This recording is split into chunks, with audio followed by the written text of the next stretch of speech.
Hello, everybody. Welcome back to my second review video of 2018. This one is for episode 10 of season 8. This episode was called The Lost and The Plunderers.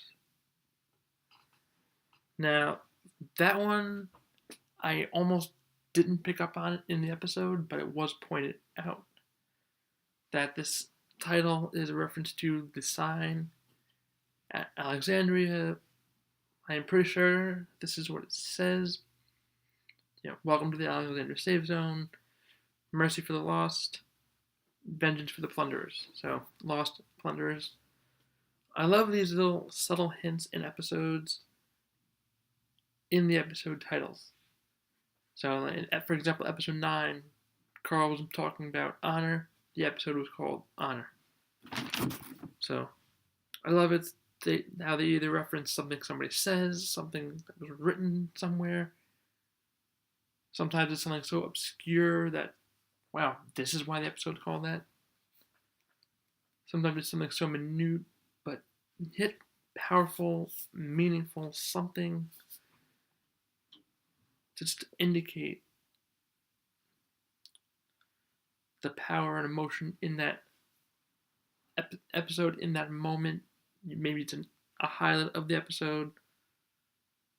This was, they were, Rick and Michonne, obvious spoiler warning here, they were leaving Alexandria, and as Michonne is looking back, they show the sign. At this point, Alexandria is overrun.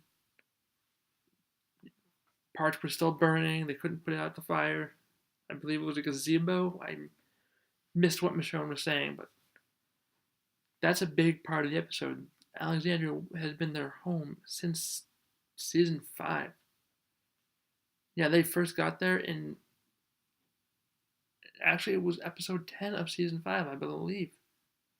Believe it was around this time of the season 3 seasons ago. So they've been there for a full 3 seasons, pretty much. All through season 6, all through season 7, all through the first half of season 8. And now to see that their home is in ruin, there's walkers and overrunning it at this point. So that's the message there at the title. I'm not going to go too much into it because we will be back in Alexandria again. At the end of all war, they will get back there and they will clear it out, make it safe, and then put walls back up.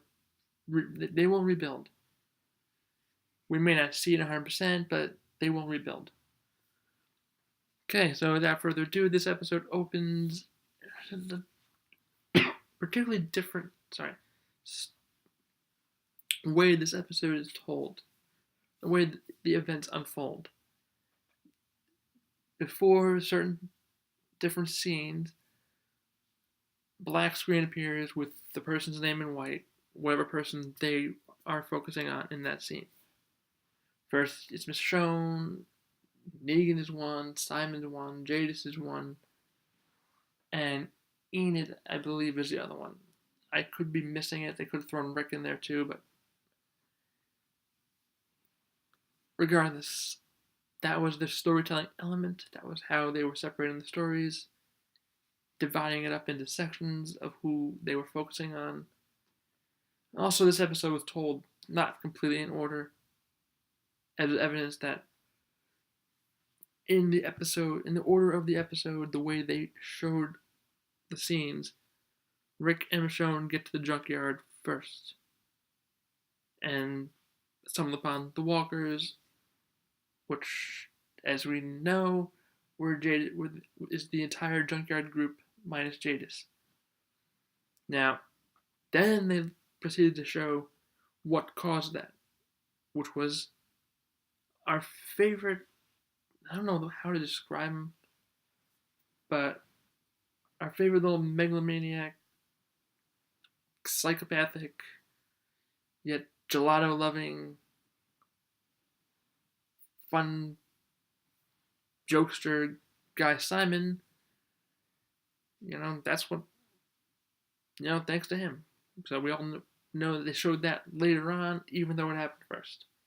I apologize if I went on a tangent there. I was just trying to think of fun adjectives to describe Simon, because he is a fun, interesting, yet complex character.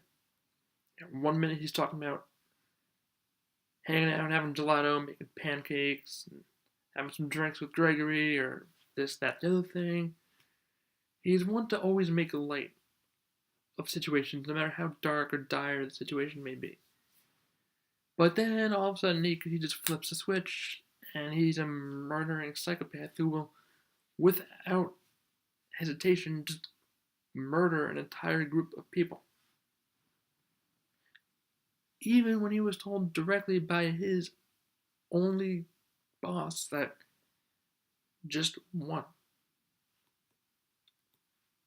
What does he do? He just mows down the entire junkyard group like it was nothing.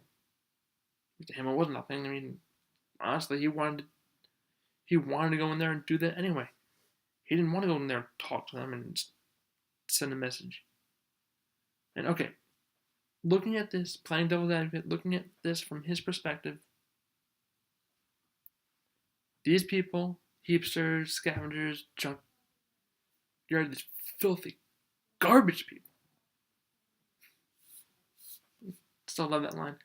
Anyway, they are classic flip-floppers. They will go from side to side to side to side. Whichever side happens to be winning, they will lean towards them. So, Rick's winning, they'll run over to Rick's side. Negan's winning, their team Negan. They go whatever way will best help them. Which is not a bad strategy. It's kept her group alive the entirety of the apocalypse. They've made deals, they've broken deals, they've done what it took to survive.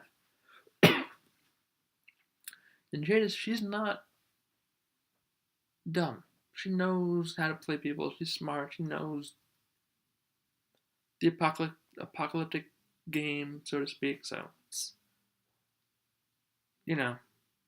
she's could be a strong ally or a powerful enemy, either way you want to look at it. But, even if, say Negan and them convinced the scavengers to stay on their side and things went differently. Simon kills one, then all's good. Then they're back on Team Negan. What if Negan suffers a setback and Rick can convince them? Then they go back to Rick's side, and the whole cycle just keeps repeating itself.